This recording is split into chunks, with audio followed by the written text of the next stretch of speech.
Earth dialogue on biodiversity and ecosystem restoration. I think we'll just give it another couple of seconds for everyone to come in before we get started, but it's a real pleasure to be with all of you today.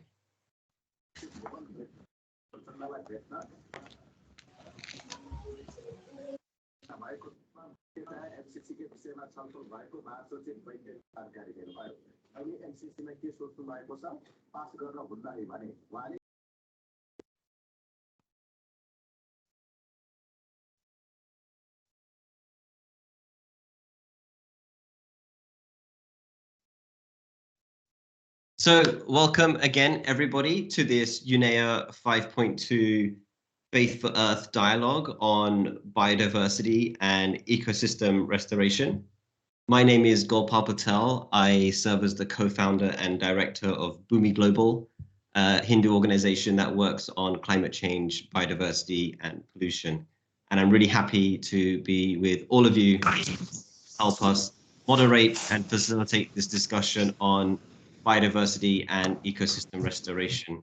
We have a number of speakers from many different parts of the world. Some of them are up late, some of them are up very early, but we're grateful for all of them for joining us and for all of you to be with us as well. We're going to be splitting the session into two parts. The first part, we'll be hearing from faith actors who are working at a grassroots level in different parts of the world on protecting biodiversity and restoring ecosystems. And will that be followed by discussion around their work at a grassroots level? And then we'll be shifting more towards how faith groups are engaging at the international advocacy level, advocating for biodiversity and ecosystem restoration. Hopefully, and I'm sure there will be plenty of time for discussion and questions, so please have those ready with you. We really want this to be an interactive session. Really want to hear from you in terms of what you're doing, how we can all work together on these critical issues, and see how we can all support each other to the best of our ability. But when we talk of biodiversity and ecosystem restoration, it's good to kind of level set that to a certain extent. We know that UNEA and UNEP frame the planetary crisis as a triple planetary crisis of climate change, biodiversity, and pollution. And in sometimes and many ways, we as faith-based organizations have leaned very heavily into the climate change work, and biodiversity sometimes doesn't get as much attention within our faith-based communities as climate change.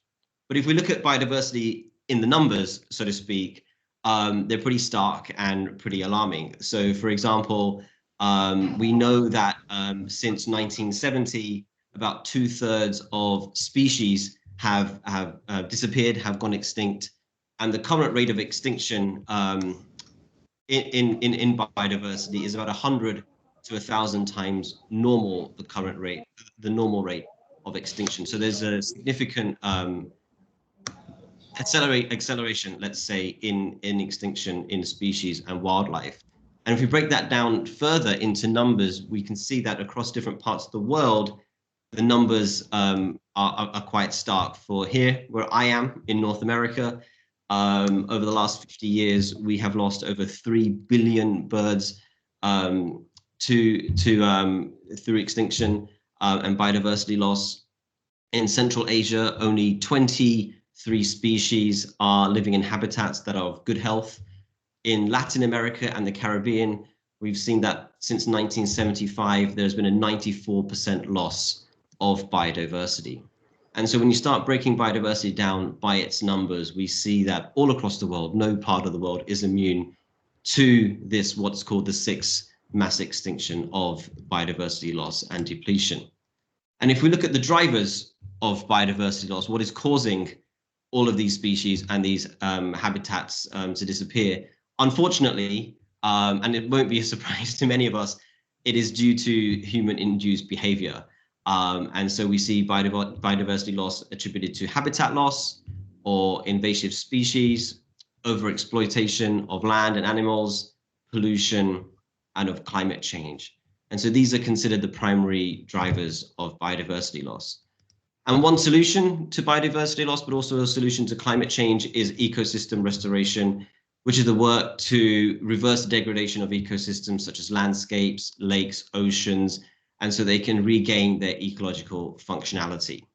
So today we'll be talking about biodiversity loss, what faith groups are doing on the ground, and then how we as faith groups are working at the international level to advocate for both of these issues. Again, it's a real pleasure to be with all of you here today. And I'm very delighted to hand over to Chantal Alkin, who will be moderating the first part of our session today. Chantal is a very dear friend and colleague. She is the head of the Beliefs and Values program at WWF International. Prior to that, she was the manager for the Wildlife and Forests program at the Alliance of Religions and Conservation, and she's currently based in Brighton in the UK. Chantal, I'll hand it over to you.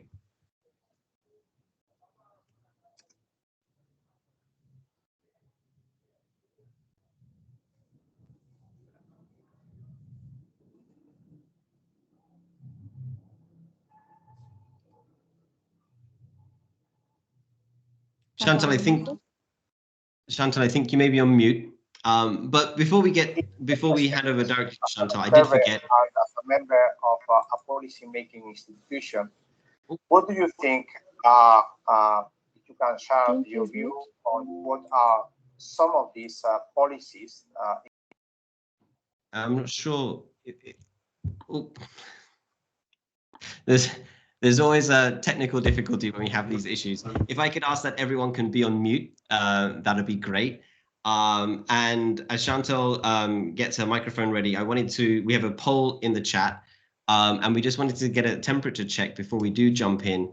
I'm trying to get a sense of, please put in your responses. We'd love to know who of you are already engaged in biodiversity protection and restoration efforts, and those of you who would want to be more engaged in these two areas of work. So please, please submit your votes, and so we get a sense of where we're coming from in this work. Chantal, hopefully your microphone. Can you hear me now? Yes, we can. Great. So we'll hand over to you. Thank you so much, Gopal, and thank you, everyone. It's such a pleasure to be here. My name is Chantal. I'm head of WWF's Beliefs and Values program. And probably most of you know WWF. We're a global organization with offices in over 100 countries. And our mission is to protect the Earth's biological diversity for the benefit of people and planet. And as Gopal has mentioned, our planet is in crisis between climate change and mass species extinction. WWF and the conservation groups alone certainly cannot meet the scale of the challenges that we're now confronting. So all sectors of society really must be engaged if we're really to respond to this level of crisis. And with 85% of the world's population affiliating with a spiritual or religious tradition, there's a huge opportunity for the faith and conservation worlds to join forces to protect and restore nature in this critical decade.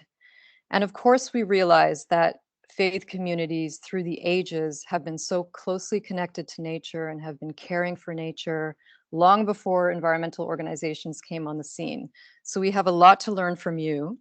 And we know that teachings in all faith traditions speak to care for the earth.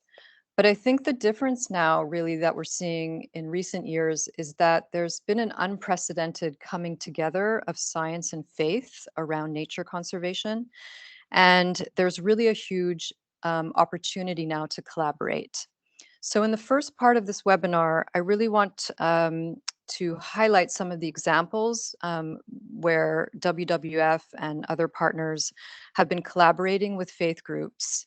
And to maybe encourage you and inspire you to go back to your communities and to start thinking about ways that you can catalyze even more and more of these kinds of partnerships. So WWF's Beliefs and Values program, as I said, we're engaging faiths as key partners in conservation. And we also want to ensure that the conservation work we do is much more relevant and inclusive in the communities where we work, because we work in some of the most religious parts of the world. And we work in all kinds of different ecosystems to protect and restore nature. And I'm just gonna, myself and my colleagues will touch on a few of these just to highlight some examples. For example, in the forest habitat ecosystem, we've been working in Cambodia for many years. And unfortunately, Cambodia has one of the highest rates of deforestation in the world. And many monks, Buddhist monks from different corners of the country, have been out of their own initiative and their own beliefs around alleviating suffering and honoring the forest as the place where the Buddha was born, where he was enlightened and passed away. They are leading their own grassroots initiatives to protect wildlife and forests. And some of them are even leading patrols and stopping illegal logging and hunting on the ground. So they've asked us to provide them with technical support on different conservation themes, like understanding more about endangered species, or how to understand Cambodian forest laws, etc.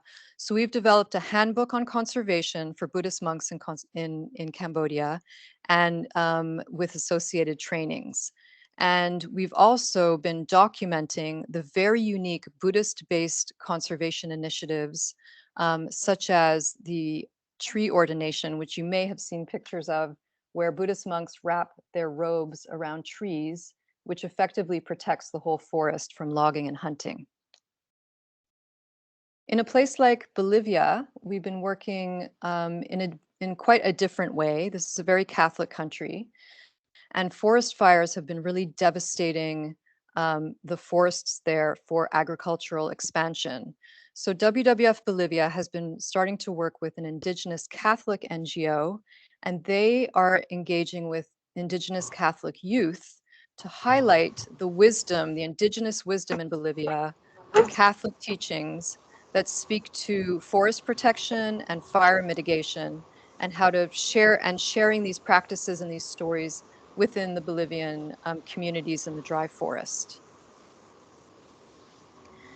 We're also working in the peatlands ecosystem, peatlands and forest ecosystems in Indonesia.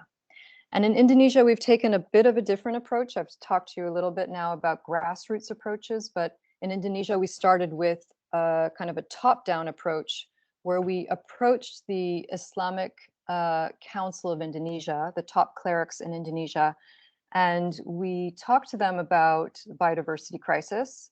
And they came back with two very interesting national Islamic edicts, basically asking every Muslim in Indonesia to protect forests and peatlands and wildlife as part of their religious duty. So they passed an Islamic fatwa on prohibiting the burning of forests and peatlands, and also one on wildlife trade.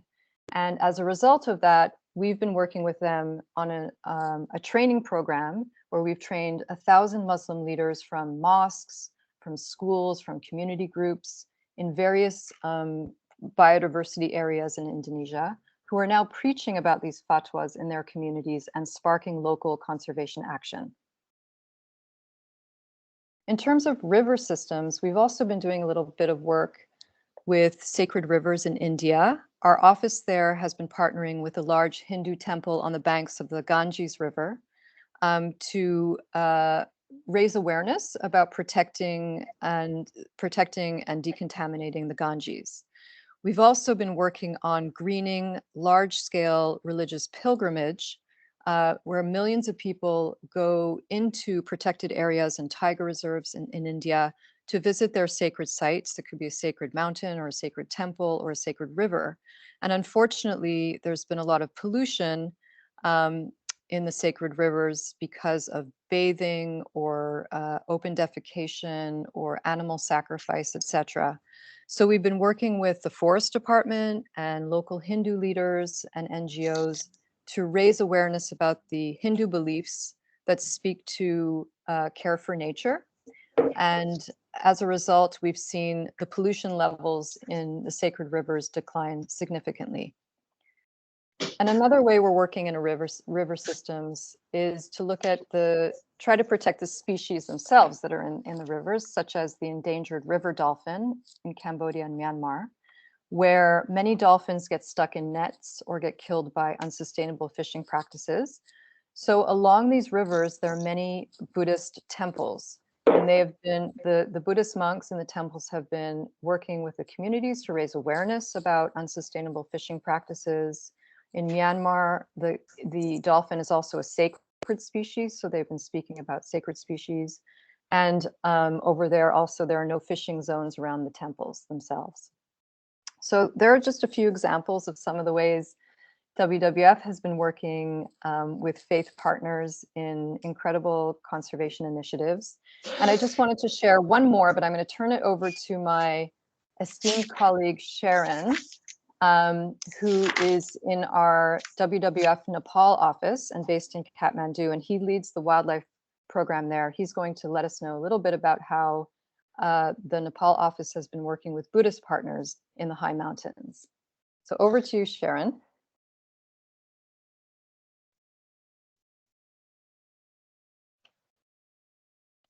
Can you hear me, Sharon? Mute.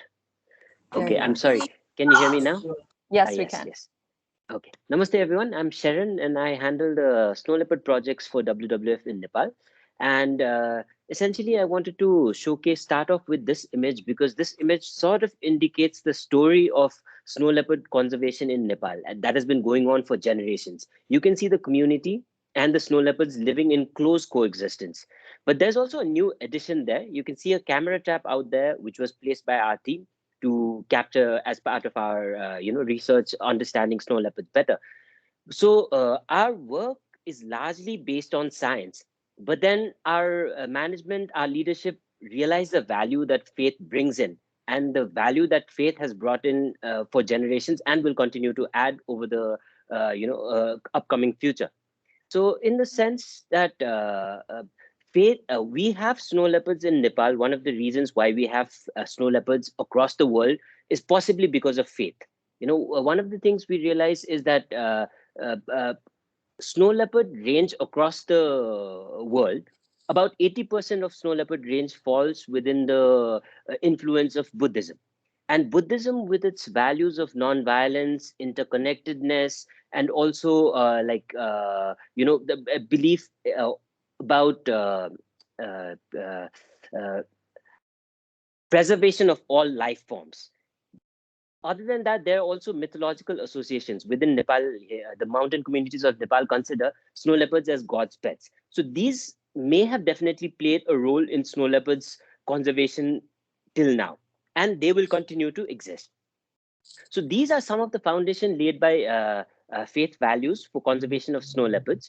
But then other than that, there's also, like, since these communities have been living with snow leopards for generations, living within these resource constrained environments for generations, they've also developed ways to sort of survive in these landscapes sustainably, because they realize that that is needed over generations. So the word sustainability that we talk about now is something that has been going on in practice for generations. And to find solutions for sustainability, one of the things we can do is, rather than reinventing the wheels, look within and find answers that faith and traditions already provide. And that's another thing that we are looking at. The other thing is grassroots reach and influence. For instance, these areas, the picture that was taken, for someone like me based in Kathmandu to reach here, it takes about 10 days, right? But faith has always been present. And even for that matter, the new form of governance that has come in, Nepal is a federal country now. New form of governance, new form of conservation that we bring in. Even before that, faith existed, and faith continued to conserve these areas. And the faith leaders hold immense influence and immense reach within these landscapes. And overall, in the last thing, what we'd like to add is, conservation, as we all know, I mean, this entire conference, the entire UNCPD, the entire actions that we're doing right now is basically about partnerships, because we realize that conservation cannot be done by one government or like a group of governments or just group of conservation organizations. We need mass movements for sustainable conservation, and faith provides us this opportunity. Next slide, please, Shanta. So while I talk about our conservation with respect to faith is in initial stages in Nepal, and we have brought in faith systematically using snow leopards as flagships and the mountain ecosystem as as one of the habitats that we're trying to restore with faith approaches. But then we realized that while working with faith, it cannot be like, oh, save the snow leopard alone and like, forget about the other things. Because as I mentioned earlier, Buddhism faith talks about interdependence. And when we talk to someone like a Buddhist faith leader, they're not going to say save the snow leopards alone. They're going to look at things holistically. And that way we were able to sort of increase our engagement with the faith groups, starting with snow leopards, to reach out to a more wider threats, which, as Gopal mentioned earlier, the biodiversity issues, pollution, and climate change. And this is something that we are trying to do. So what are we currently doing is we have several partnerships. We have some very keen faith groups and associations who are associated with us currently. And a few things that we're trying to do with them is mass outreach, considering that they have a huge following, they have a huge outreach, and also it's a sort of a celebrity engagement, so to say. You can see on your top right, there's this lady nun who's what's her this thing, Ani Choing Drolma, Venerable Ani Choing Drolma. So she's a Buddhist nun, but she's also an entrepreneur, an influencer, and she's a musician. So she has a huge following. So she's a sort of celebrity in herself. But then even other than that, we have partnerships with Nepal Buddhist Federation. So with whom, they are sort of considered they have huge influence among the communities that we work with. So to reach our messages of conservation, for instance, we deal with snow leopards. Snow leopards cause a lot of conflicts. Community faces a lot of conflict with snow leopards.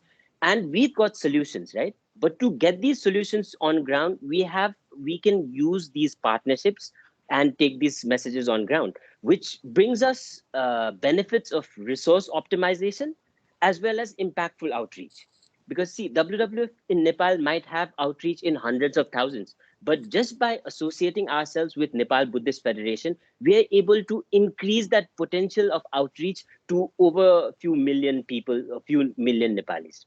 Likewise, the traditional ecological knowledge, few of the studies that we are doing includes understanding the traditional rotational grazing, right? Those were sustainable practices practiced by the local communities, moving from one place to another and coming back to that same place next year to have food for livestock over generations.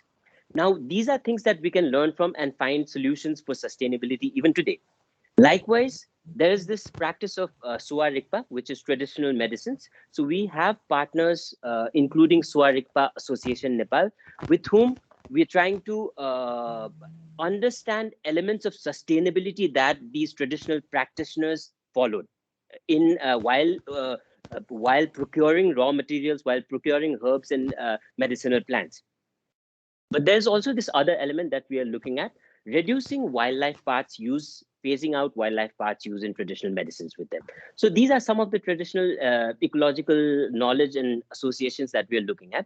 But other than that, there's also issues of livelihood for the local community. So eventually it comes down to conserving, or anything comes down to basically securing livelihood, right? So nobody can think of conservation or have the luxury of thinking about conservation unless you have your livelihood secured. So we are trying to link culture preservation with livelihood as well, because that brings in tourism, and through tourism we can bring in a lot of revenue, which Nepal has been relying on for quite some time.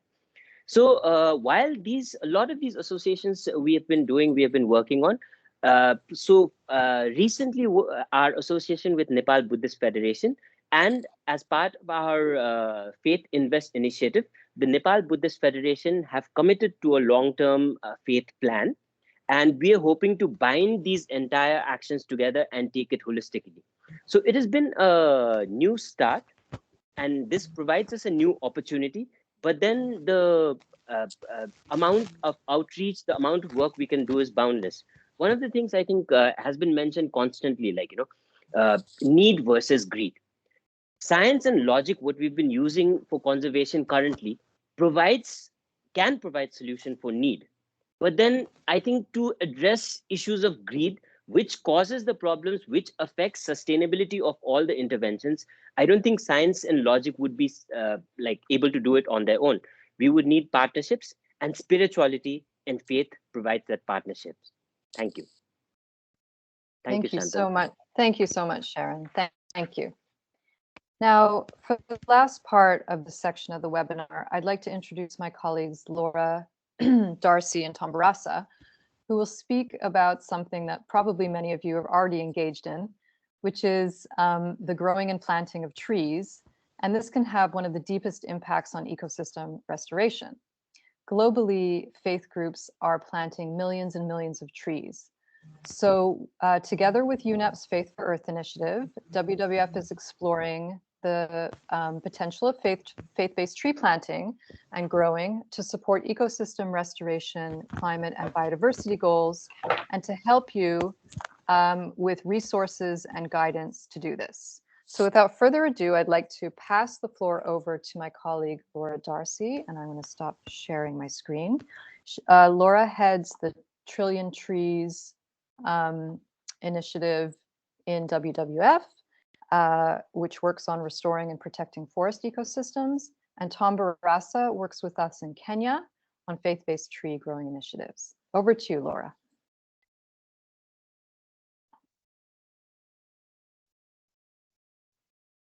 Great, thank you very much, Chantal. Can everyone hear me okay? Yes. Yeah, and can you see my screen as the next question? Always interesting. Okay, fantastic. Thank you very much. First of all, thank you for inviting me today to speak, Chantal and Gopal. My name is Laura Darcy and I'm representing the Trillion Trees initiative, which is a joint venture between several conservation organisations, WCS, WWF and BirdLife International. And our partnership has been developed to accelerate the positive power of forests using over 70 years of experience and a global reach of our three organisations to really look at how we can bring about the positive impacts of forests for people, nature and climate. As we are all aware, there is a growing climate crisis that we're facing, highlighted by Gopal earlier. And to keep on that 1.5 pathway, we need to not only take steps to change our behaviour and decarbonise our lifestyles, but also to reduce our carbon emissions globally. And forests have a critical role to play in that. In addition, we also need to scale our efforts to address biodiversity loss and erosion that critical ecosystems provide, and critical ecosystems and ecosystems that provide essential resources for people and for nature. One of these critical habitats for protection and restoration is, of course, forests. I'm just trying to get my slides to move. Are my slides moving? Doesn't look like it. Yes. Okay. As you can see here, I don't think you're sharing your screen. Do other people see the screen? I can see the screen and I see the good. Good. Okay. Yeah. Thank you. Sorry about that. No, it's okay. It's always technical issues. But as you can see from this image here, tree growing has a critical role to play in forest restoration. And the purpose and benefits for restoration can be for many things, such as timber and fuel wood supply, water supply, increasing soil health, food security, creating sustainable livelihoods. But beyond the direct benefits forests can provide, as we're all aware on this call, there are additional benefits that are harder to measure, the spiritual well-being and the health benefits spending time in forests may bring. And whatever scale your tree growing efforts are, they can all contribute to restoring a landscape. Also, as you're aware, we're now in the UN Decade of Restoration, but with less than 10 years to make significant progress in restoring forests and other ecosystems, the UN Decade has pulled together to form a global partnership of dedicated lead partners, highly experienced technical partners, and most importantly, key delivery partners to enable this. And as faith-based groups, you have a critical role to play and be part of this global movement and be part of the generation of restoration. Of course, we appreciate that faiths have been actively engaging in caring for the environment and restoring ecosystems for generations. But if we're to halt and reverse the decline of biodiversity, as Chantal mentioned, to secure our ability to be resilient to changing climate and its accompanying impacts, such as increasing extreme weather, flooding and fires, this is now an opportunity to work together to accelerate those plans and to prevent, halt and reverse the degradation of ecosystems globally. So this slide I've got it in front of you now articulates the 10 guiding principles that underpin the UN Decade And you may see elements of your tree growing efforts that you're either undertaking or looking to do reflected in some of these principles. The UN Decade has also outlined 10 actions that matter every day.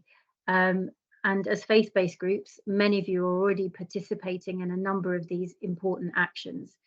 These include empowering people to be part of a global movement, celebrating leadership, shifting behaviours, building capacity and enabling the next generation to take action, as well as listening and learning to one another and celebrating a culture of restoration. Every tree that you grow as part of your faith-based plans and faith-based efforts will contribute to the global effort and be part of the generation of restoration that's being taken by individuals, youth groups, NGOs, CSOs and governments, all working together to restore the ecosystems that are critical for people, nature and climate. So as part of the Generation for Restoration, Trillion Trees is working with key UN partners and Chantal's team to translate these principles into 7 steps to guide faith-based organisations and communities on a pathway to achieve sustainable and successful tree growing. To do this, we've developed a roadmap of 7 key steps to support faith-based groups and communities to grow trees both with purpose and permanence, and where possible, identify pathways to become part of that global movement and generation restoration. These steps and much more supporting materials will be made available on a website being developed by WWF, the Faith and Nature-based Hub, as well as the UNEP Faith for Earth initiative.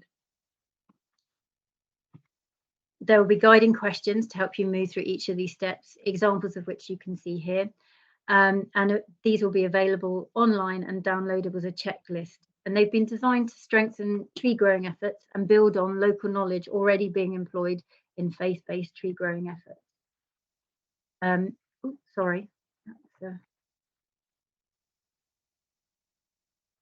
technical hitch there.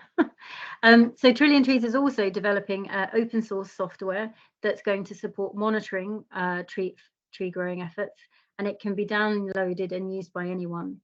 There is existing online resources as well, such as Restore, which is a science-based open data platform which can support and connect you to the global movement, and where you can map your tree growing efforts and identify other groups in and around the areas that you're looking to plant, and create a network of shared learning and shared understanding of what restoration is going on. In addition, you can provide guidance on the tree growing efforts and certain species that you might want to use.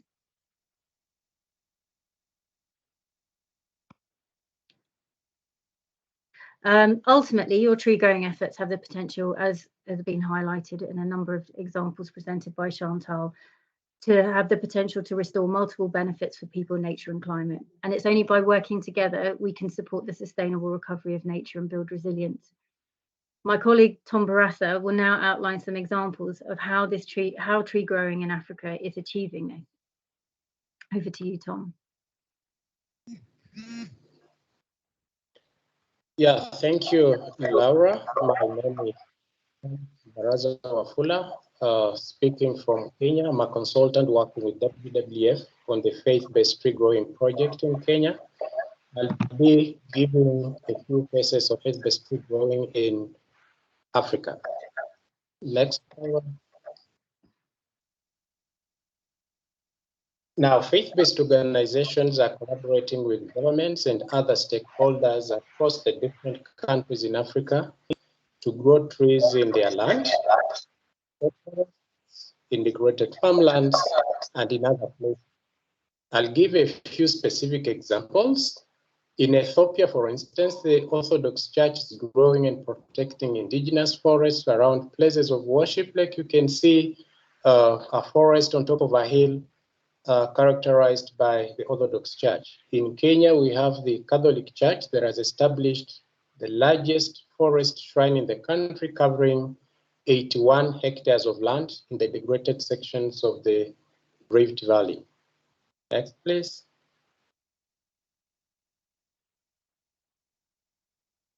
Next, Laura.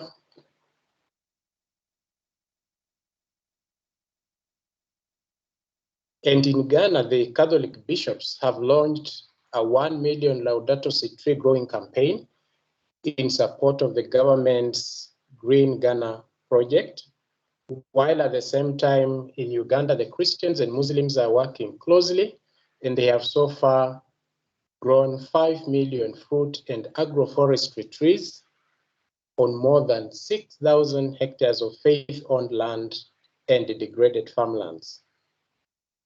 Next, Laura.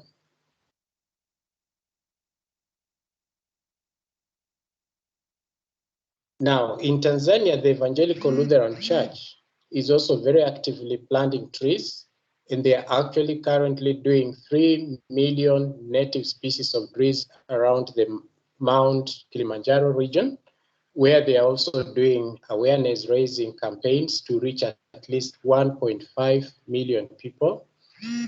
Based on the scoping assessment that we carried out last year, we established that in Kenya, faith-based organizations working together with government and other partners planted more than 10 million trees in 3 years between 2018 and 2021. Next, please.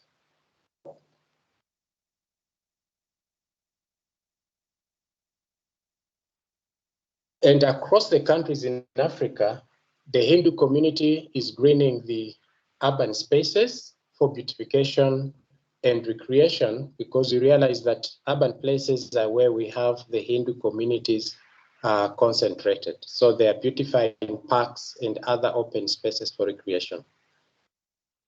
Next, please. Now, the UN Decade of Ecosystem Restoration presents wonderful opportunities for scaling and improving practice in faith-based tree growing in several ways. And these include to do better coordination with the strong planning of activities around faith-based tree growing, providing of care to planted trees, what is commonly called aftercare activities, creating strong monitoring and evaluation frameworks, like Laura mentioned, using platforms such as the Restore to monitor and evaluate tree growing activities, enhancing the resource base for faith-based organizations in order to scale their activities, and building technical capacity in matters of tree growing for conservation and restoration, as well as promoting partnerships and networks for growth and for sustainability. Next, please. Now, I'll give several examples of good practices in faith-based tree growing from the Kenyan experience. Now, in Kenya, the faith-based organizations are having partnerships with the technical organizations, and this is helping to build their capacity in ecosystem restoration, resource mobilization, and programming for tree growing. Then we also established that women and youth are raising tree nurseries and providing care for the planted trees.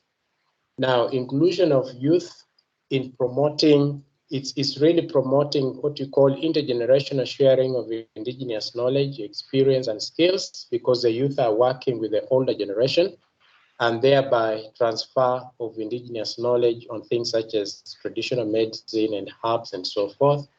And then the collaboration between faith-based organizations and the government agencies, such as the Kenya Forest Service, is providing access to grow trees in state forests.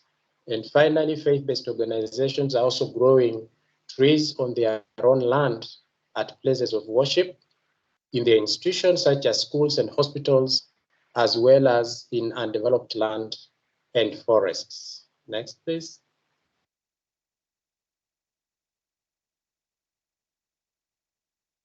Now, there are 6 ways in which faith-based organizations play a very critical and unique role in ecosystem restoration. And this includes the fact that they operate at the very local level, including rural areas and urban places where action is most needed. They are also very strategic in advocacy work to influence policy at different levels, because they command a lot of respect across the board. Faith-based organizations present a great potential to influence and catalyze behavior change for conservation, which is a critical ingredient for sustainability. And then they have ability to engage in multi-level advocacy for ecosystem restoration. Next, please.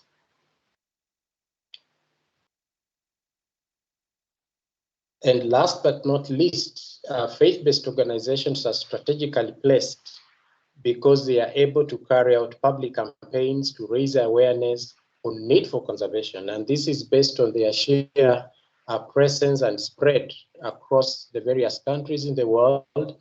And faith-based organizations also have a high prospect for sustainability based on their spiritual motivation for conservation. Thank you very much for listening to me. Thank you so much, Tom and Laura. Thank you for sharing your screen. You can unshare now. And I invite you, we're going to have one more poll that Esmeralda will kindly put in the chat about tree growing, and we'd love to have your feedback about your tree growing initiatives. And just to end this section of the, sorry, I want to share my screen again, and the section of the webinar, I just wanted to call your attention to a couple of resources that are coming your way that can help you perhaps think about faith and nature conservation initiatives that you can help catalyze in your communities. WWF is launching a Faith and Nature Hub website. It should be coming in the next few months, so please look out for it. We'll have lots of case studies and support and practical support for guidelines and access to experts, etc. And the tree growing web platform will also be on this website. So please look out for that. And then the last thing I'll mention is a program we're involved in called Faith Plans that many of you may already be involved in. And UNEP's Faith for Earth is also a partner in this program. And basically, faith groups around the world are looking at their own institutions and coming up with 7 to 10 year environmental action plans that cover nature conservation and energy use and all different aspects of environmental care. So I urge you to visit the faithplans.org website if you haven't already, and to think about creating a long-term environmental action plan and to highlight how ecosystem restoration and protection can be part of that plan. So please don't hesitate to get in touch with us if you have any questions. But I wanted to reiterate that we really need you, the faith world, your value and belief systems that speak to caring for the earth, to help build a movement to protect and restore nature, especially over this next critical decade. We urge you to create a long-term environmental action plan. And if you're involved with tree growing, to contact us and to visit our upcoming web portal for resources. And also, please think about reaching out to a local environmental group in your area to explore partnerships on restoration and conservation. So thank you, everyone, for listening. And I'd like to open up the floor now to any questions or feedback for a few minutes before we move on to the next section. I think if you can raise your hand and then unmute yourself, that would be, let's see, I can do that. Yeah, please go ahead. Hi, I have a question for Sharon regarding what you said about faith making a difference that logic and reason can't. It seems to me, and I come at it from a linguistics point of view, and I think there's considerable evidence that that word logic from the original Greek logos is in fact fundamentally as religious or spiritual a term as one could find. Certainly coming from a Christian point of view, in John 1:1, where we read, in the beginning was the Word, and the Word was with God, and the Word was God. In the original Greek, the term is logos, and it actually predates Christianity. So I think one of the greatest challenges we're facing is this adversarial view of science and, or let's say, logic or reason and faith. And I think one way of addressing it is looking at the history of the terms and how they change over time, how they're politicized, how they're hijacked by theists or atheists to suit their arguments. If you want to respond to that, I'd appreciate it. Thanks. Thank you very much, Jay. Also for enlightening me about the the evolution of the word logic. So basically, what I meant to say, and I didn't mean to sort of like say that science and reason and faith are two different things. As I mentioned earlier, also in my presentation, that there is science even in traditions that we've been following. There is things, and as of today, what we see that in our modern conservation fraternity is like, there's prioritization of science. We say that science is going to provide solutions. But I guess what I was trying to say is basically, yeah, of course, science is going to provide solutions, new solutions, but we also need to look within what is already existing. So what you mentioned is exactly right. Logic, perhaps that was a wrong use of the word, and I apologize in that front. But basically, what I mean to say is that there is need for partnerships, and also like the traditional ecological knowledge that has been gathered over generation may not be published and in terms of scientific publications that we see today, but that is also a form of science, because that's a form of learning that the communities have gathered over generations, and that also provides us solutions. So I hope that sort of clears it out, and thanks once again for letting me know about letting us know about the word logic. Thank you. Okay. Thank you. Does anyone else have any questions or comments?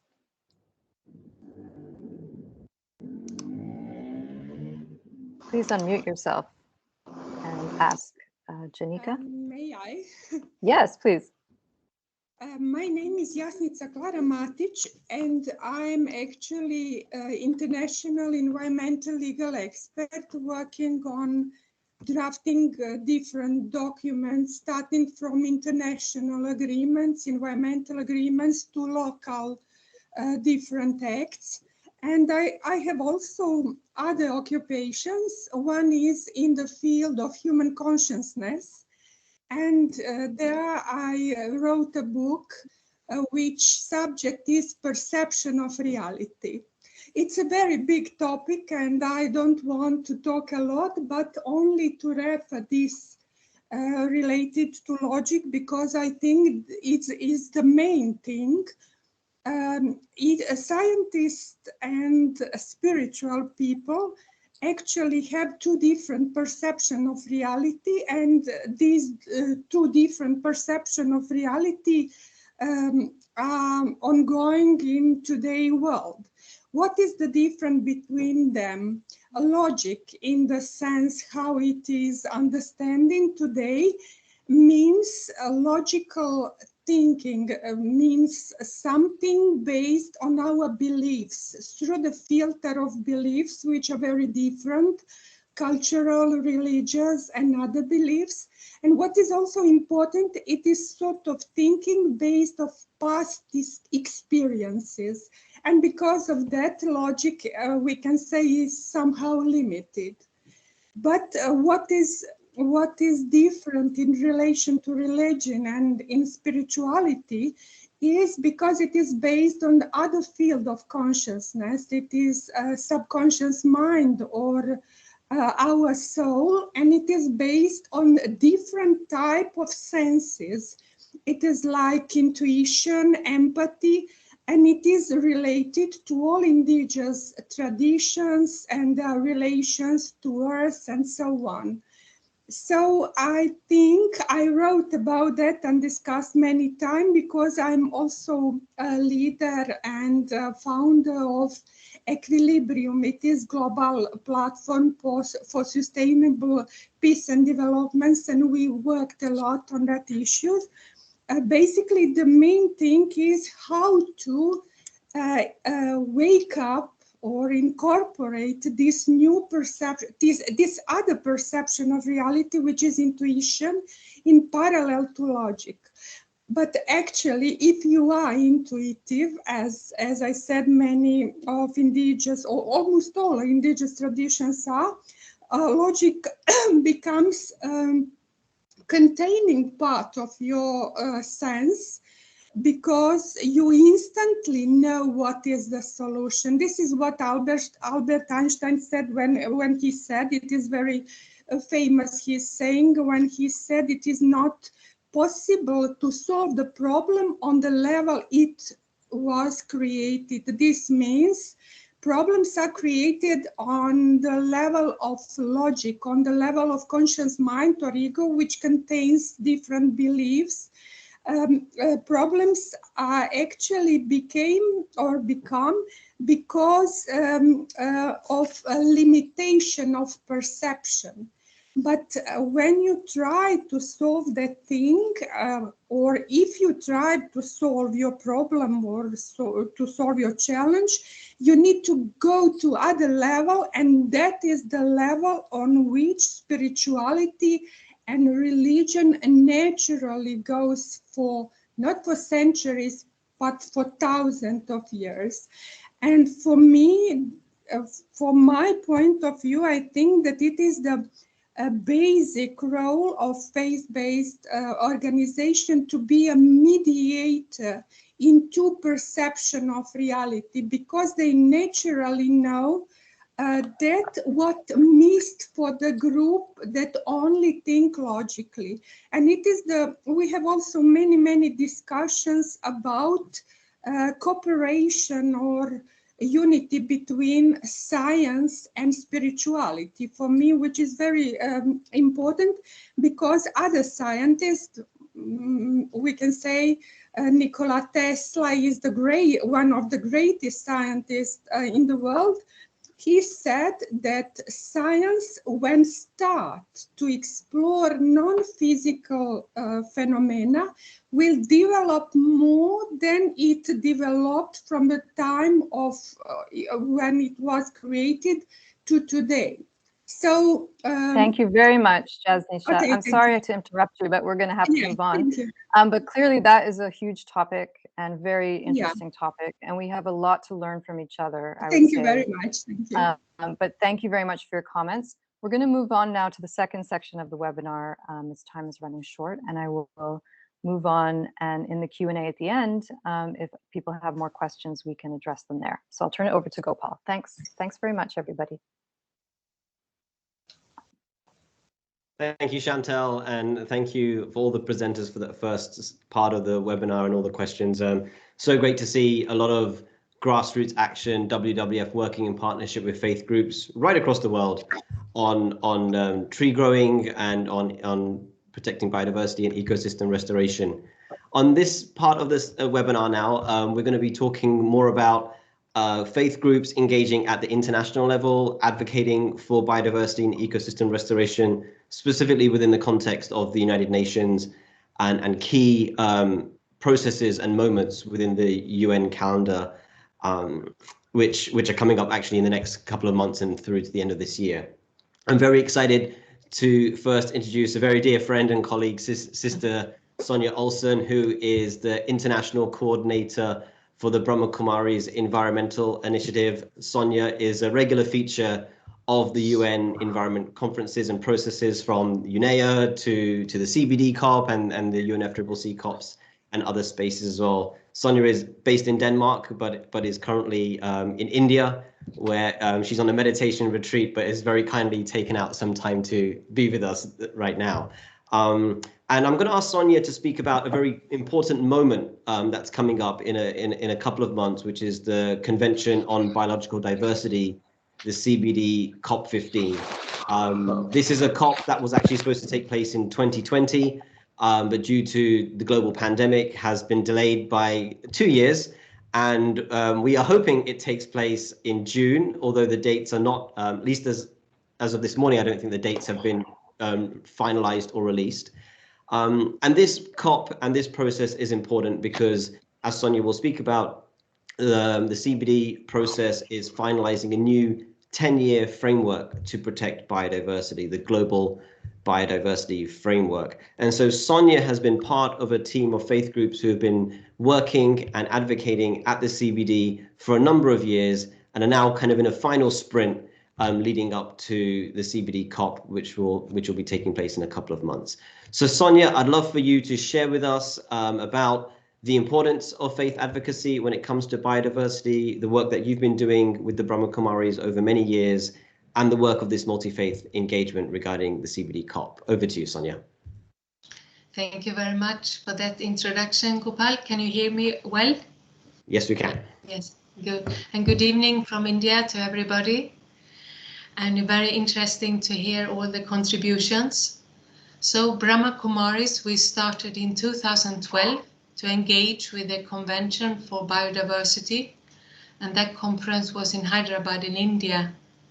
And then we participated in 2014 and 13 in Mexico under the theme of living in harmony and applied biodiversity consciousness, and how it, when you change your mindset, you have a different yogic agriculture, you have a different attitude to nature.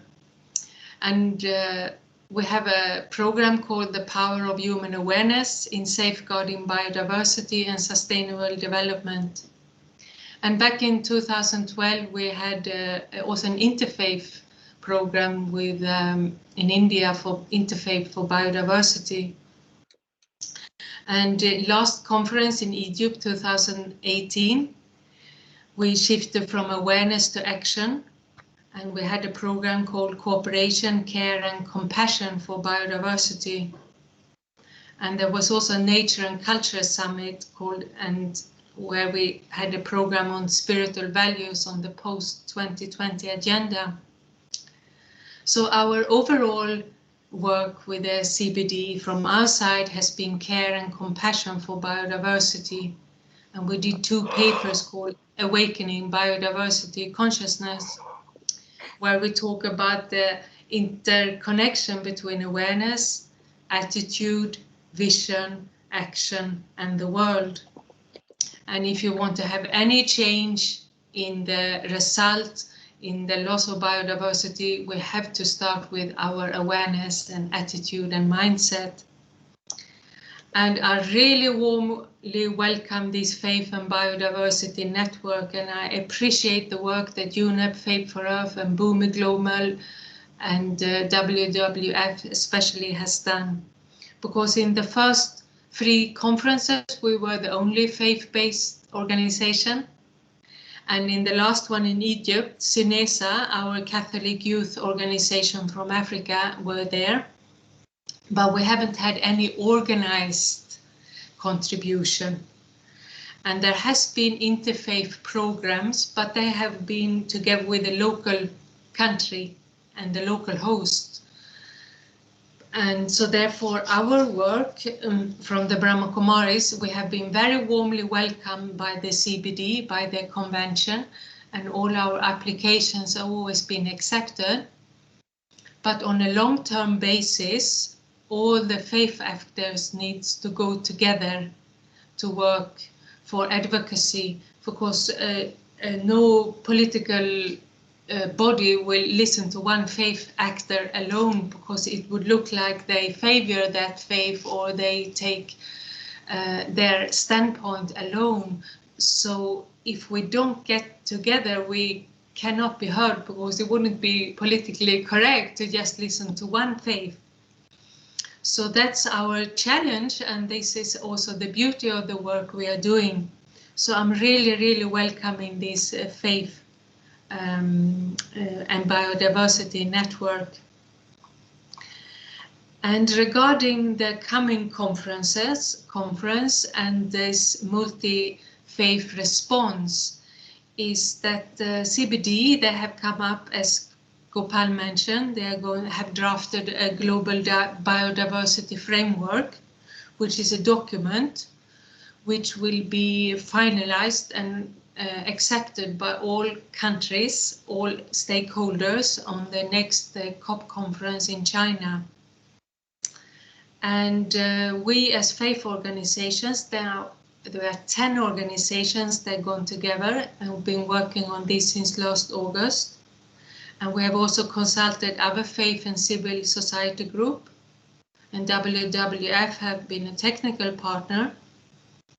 And the public response will come soon.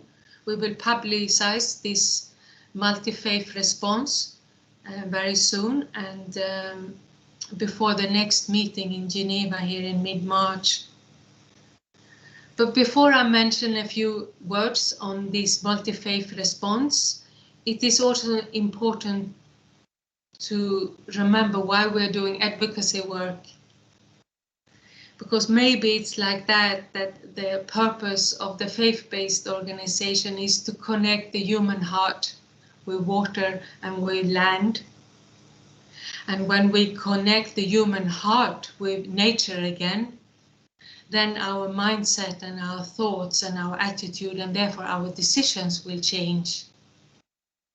As long as there is a disconnect to the heart, doesn't matter how many policies and papers we write, there will never be any behavioral change and there never any political change. But as a faith-based group, we have to learn to put this in a political language so it makes sense for the leaders and decision makers. And this is also one of our challenges. In our multi-faith response, there are 6 topics being addressed. And the faith actors, they feel that there are certain things missing in the text. Where sensitivity applies and is relevant, and we can all be leading peace in as Maria. And there are certain things missing, so we would like to highlight those things. And the first thing missing is, you could call the wisdom of the sacredness, the interconnectedness. And I think you, my brother from Nepal here was talking about that the wisdom of the indigenous living and the interconnectedness in nature is key ingredients in finding new pathways to transformation. And of course, the urgency of the matter is also there in our response. We need to increase the awareness of the urgency, therefore increase our ambition. So we are concerned about the lack of urgency and ambition in the text given by the CBD. And other topics is the equality and the right-based approach, that the indigenous people have the right to their land and the right to water, and we need to address this equality and the right-based approach in a very clear manner. And we talk about care for creation, and that would lead to action. And FBO's faith-based organization have a long tradition of nature conservation. And we just heard about the tree planting projects, which is fantastic, and a lot is happening here in India, I realize, but many faith actors are not so good in documenting the work they're doing. So we can learn from that, but of course, the political actors, they can take the motivation from the faith-based actors into implementing action. And we need to collaborate between the cross-cutting issues and include climate change, waste, pollution, and all these other subjects. And collaboration there is an important factor. And finally, the holistic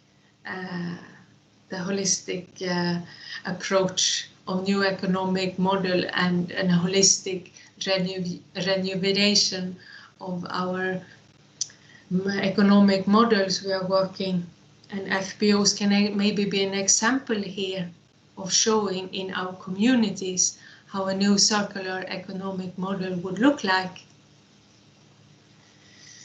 And finally, my suggestion for our work for China would be that each faith actor who goes there would take on a few countries as their host countries and meet their negotiators and present this text and create a relationship to the negotiators of that country.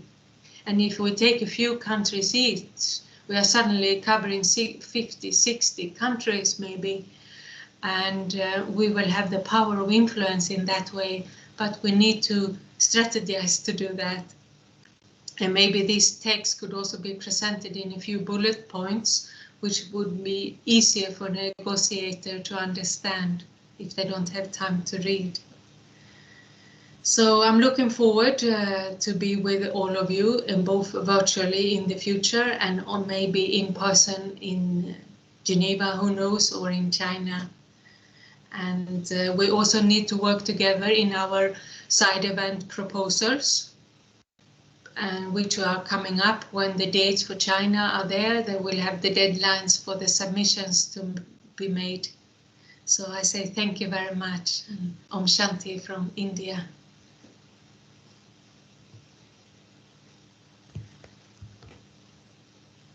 Om Shanti. Thank you so much, Sister Sonia, for laying the context for why it is so important for faith-based organizations to be advocating within these UN processes and these UN moments, and laying out really the wonderful work that Brahma Kumaris have been doing for many years when it comes to biodiversity, and also sharing with us what this multi-faith group has been doing since August. Around developing a response to the first draft of the overall global biodiversity framework. You mentioned in your remarks that there is this network of faith groups engaging on advocacy on biodiversity. In the chat, I'm going to put a link just there. So if anybody would like to receive updates and be part of this mailing list on faith and biodiversity at the UN, please do go to that Google link and join our mailing list, and we can keep you updated with what's going on in the lead up to the CBD COP15 in China. I'm very happy now to hand over to our final speaker for today, Andrew Schwartz, who is the Director of Sustainability and Global Affairs at the Center for Earth Ethics at Union Theological Seminary. Andrew is a very dear friend and brother. I appreciate he got up very early to be with us. He's on the West Coast of the United States, so I think he got up at 5 o'clock in the morning. That shows his determination.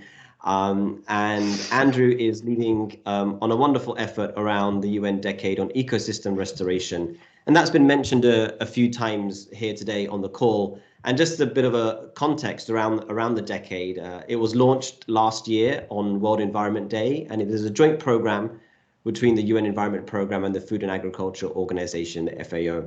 And the decade is calling for the protection and revival of ecosystems all around the world, because it recognizes that healthy ecosystems are fundamental in enhancing people's livelihoods, countering climate change, and halting the collapse of biodiversity. The decade runs from 2021 to 2030, and it seeks to build a strong global-based movement to ramp up restoration and put the world on track for a sustainable future. And so I have the fortune of serving on the advisory board for the UN decade, and it's very exciting to be working with the Center for Earth Ethics and with Andrew directly around a new program of engaging faith-based groups on ecosystem restoration. So Andrew, I'll hand it over to you.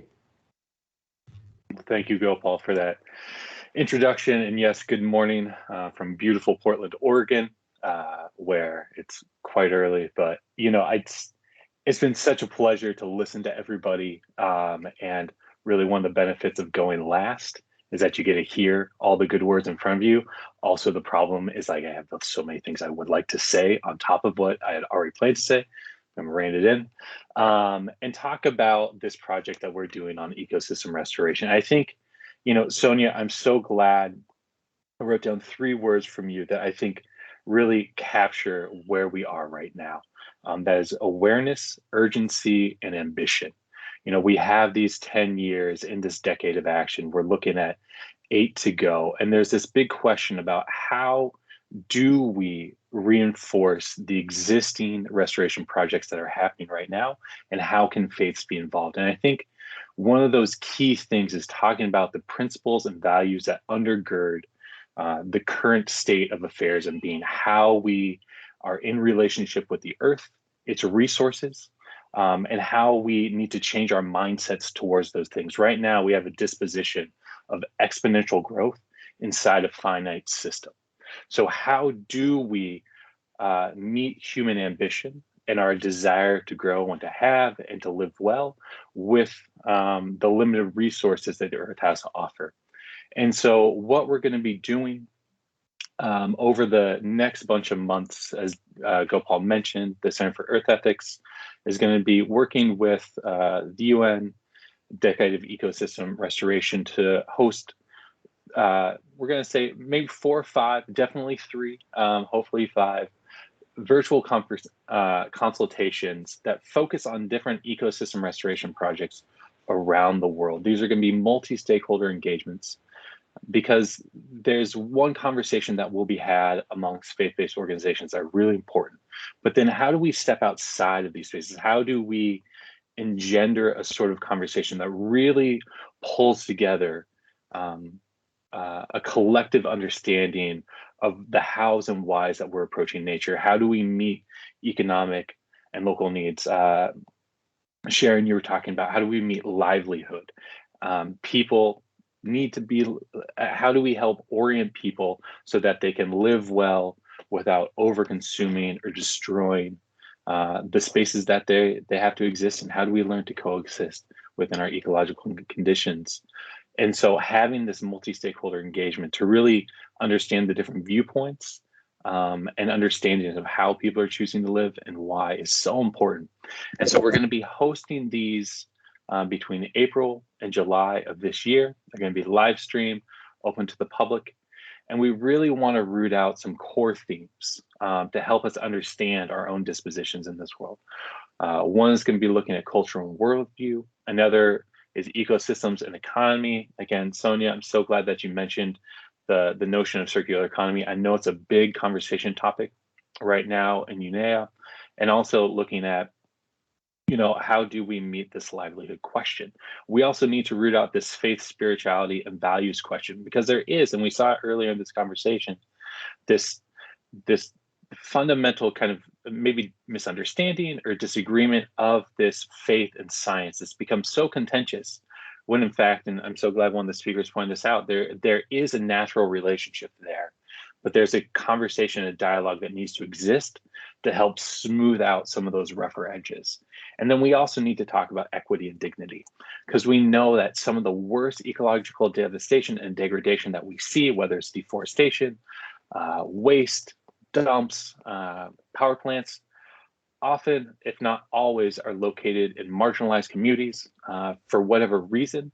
And so we need to look at this very core human element of not only how we're willing to degrade nature, but how we're willing to degrade other people, our neighbors, our brothers and sisters.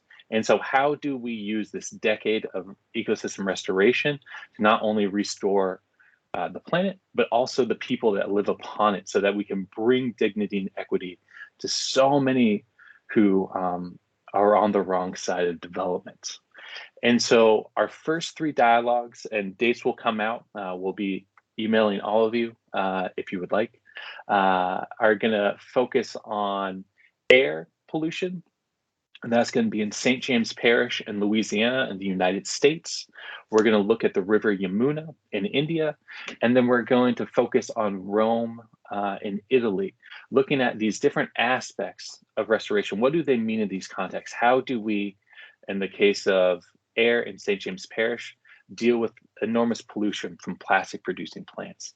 With the River Yamuna, a beautiful sacred river that once it passes through Delhi, becomes a dead river due to all the pollution effluents that goes into it. And then looking at Rome, as we know, we're urbanizing so quickly.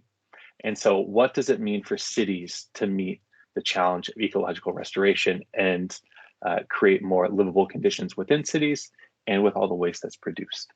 And out of this, we are going to produce a handbook of best practices to help inform not only faith-based organizations, but also our partners at the United Nations and other NGOs working on ecosystem restoration. How do we integrate the sense of principles and values into work that we're doing, and how to best prioritize the means of action that we do? There will also be a digital catalog of the consultations that will live on the UN Decade website. And then there will be an ongoing aspect of this work of how to amplify and scale faith's working on restoration. And so I want to wrap it up there because I know we're running short on time. But again, I just want to thank the organizers of this event for allowing me to share a little bit about this work.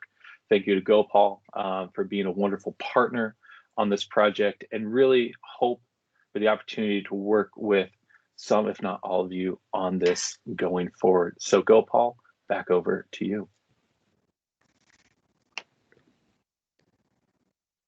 Thank you, Andrew, for sharing that. And it sounds so exciting. And I'm not just saying that because I'm working with you on these consultations, but I think this idea of bringing in faith groups and other stakeholders to really examine how we can mobilize and ramp up work on ecosystem restoration through these lenses of values, cultures, and beliefs is so powerful, and I'm really excited to be working with you on those.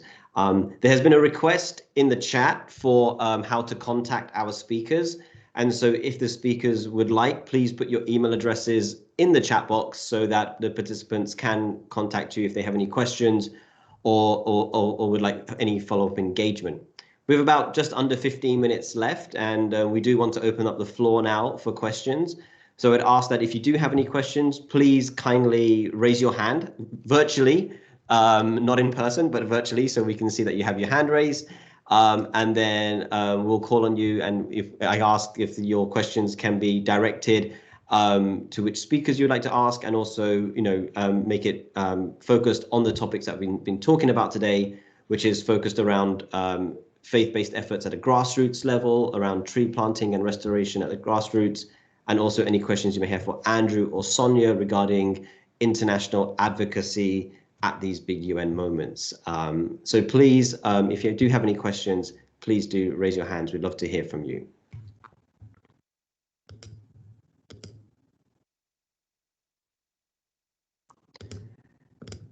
Great, I see one hand that's gone up. Oh, and it went back down again. So I don't know who that was. Gopal, there's a hand up. Jacqueline Nakiwala. Oh, sure. Sorry, I don't see that. Okay, please go ahead. Okay, thank you so much. And I'm grateful to be part of this. I don't know if you are getting me. Yes, we can hear you loud. Yeah, I have some thought about all that we are doing. To give you a background, I'm a Catholic, and I've somehow worked with the Catholic Church for a long time in Uganda. Currently, I'm working with in a refugee community. If you saw something that I put in the chat box, it was indicating as we go out to influence, to make behavior change, we have to put these things in mind. Why are people destroying nature? What is the cause? What is behind it? Is it the mindset, or are there forces that are forcing them to really destroy nature? Like I've already informed you, I'm working with refugees from Southern Sudan. Why do they go out and cut trees and get fired? So someone should address this from that kind of background. Secondly, we need also to see, is livelihood a cause? So if we do not address why, then we are not going to change to have that impact, a positive impact in restoring our environment or nature. Secondly, as a faith-based organization, at what level do we influence? Are we in touch with the policymakers wherever we are? For instance, if I'm in Uganda, how much am I trying to influence the policymakers? Do we have policy briefs that we share with the policymakers so that at the time they are making their policies, they are able to include what we think, what we are advocating for, and what we want to see as faith-based organizations? Thank you so much, and thank you for this platform. Thank you so much. I think two really good and important points. I'm wondering if any of our speakers would like to respond to those.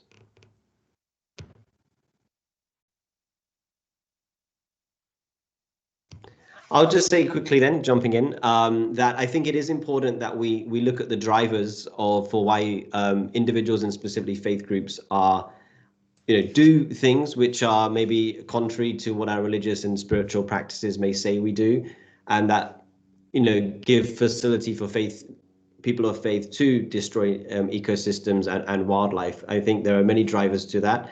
And I think as faiths, we have to take a little bit of a humble position and recognize that although someone may say they are of a particular faith tradition, it doesn't necessarily mean that everything they do is informed by their faith tradition. Like economics, political issues, and other things may inform their life beyond their religious identification and practice. And so I think we need to recognize those issues. And in terms of the policy work, again, very important. That's why we're very fortunate to have Sonia and Andrew with us today, talking about the importance of working with the UN and engaging with policymakers and putting forward faith-based perspectives and responses to UN processes and policies. I see Grove Harris has a hand raised. Grove, please unmute. Great to have you with us. Good morning. Thanks for this session. I just thought I'd bring up, as I'm sure, Gopal, you've heard me do before, to throw in a lens of gender analysis into this, to just in terms of the power that even the faith traditions have, who's going to be doing the work, who's in leadership, and what are the real kind of levers there. I think the dignity of women as members of the human community, as well as our brothers, is really necessary. I think we all know that the violence against women has risen horrendously under COVID, and I think we can predict it will continue to rise equally horrendously as we face more of the challenges of climate change.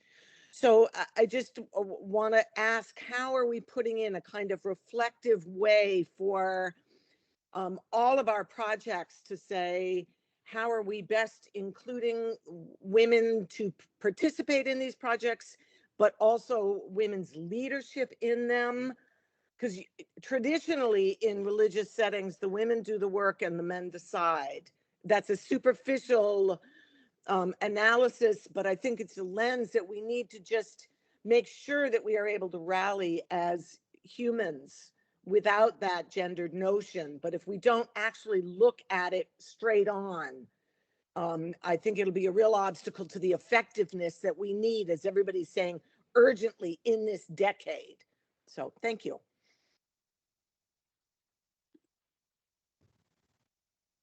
Thank you, Grove. Any of our speakers like to respond to Grove's questions?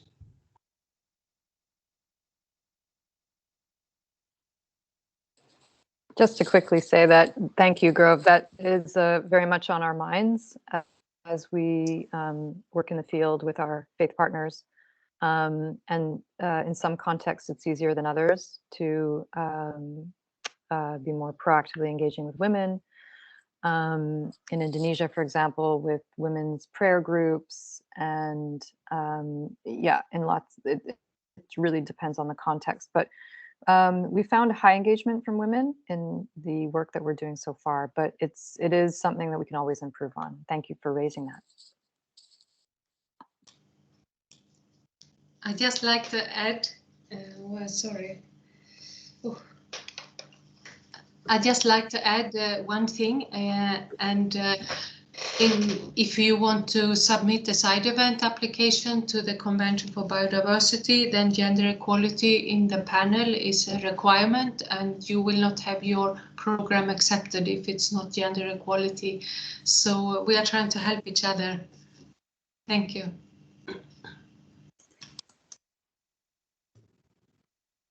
Okay, thank you so much for that, Sonia. And also recognize, Sonia, the leadership of the Brahma Kumaris, which my understanding is a religious organization which is run by women, and the leadership you have shown across a number of different UN processes and moments. And so thank you for leading the way on that. We're coming up to the end of our time here together, so unfortunately we don't have time for more questions. But thank you all for engaging with us today, for all of your contributions. Thank you to our speakers for giving us your time and your wisdom, to all of the participants for engaging in such a rich and robust discussion. I believe our speaker email addresses have been put in the chat box, so if you do want to follow up with any of us to continue the conversation, please feel free to do that. These Faith for Earth dialogues will be continuing as part of UNEA 5.2 for the next week or two, so please do register for more sessions. But for now, again, a warm thank you to all of our speakers, all of our participants, and look forward to being with all of you and engaging with all of you in the months to come when it comes to protecting biodiversity and restoring ecosystems. Thank you very much. Bye-bye. Thank you very much. Thank you, everyone. Thank you.